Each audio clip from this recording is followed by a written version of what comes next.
Hey everyone, it's Justin from Gibbons Motor Toys again here.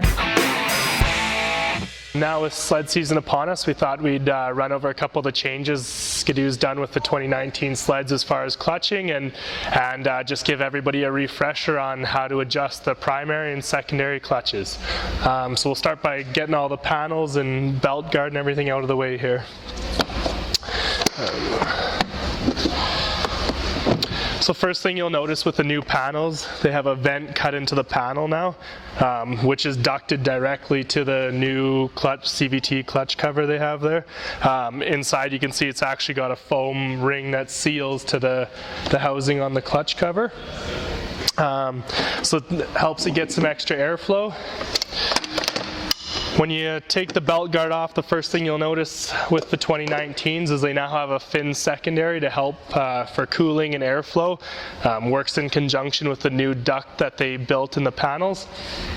So that's kind of the biggest upgrade they made for the 2019 sleds in the clutching. So as far as adjustments go, we'll start by doing the primary clutch here.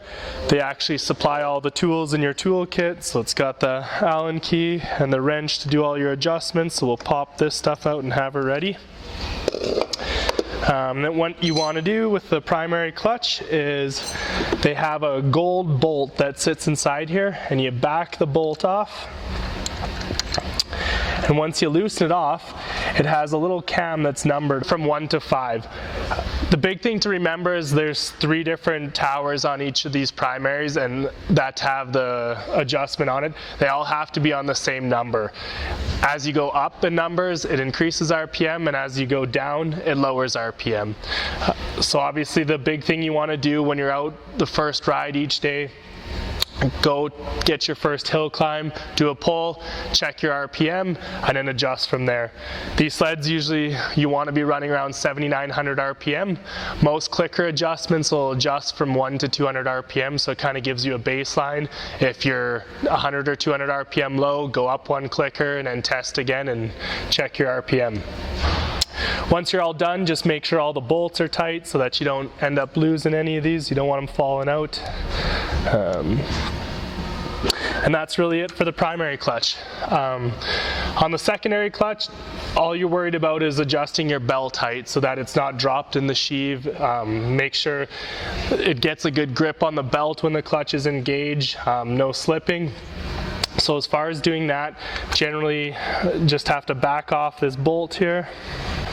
Once you get the collar loosened off, you take the wrench that BRP gives you, and then you can turn the cam.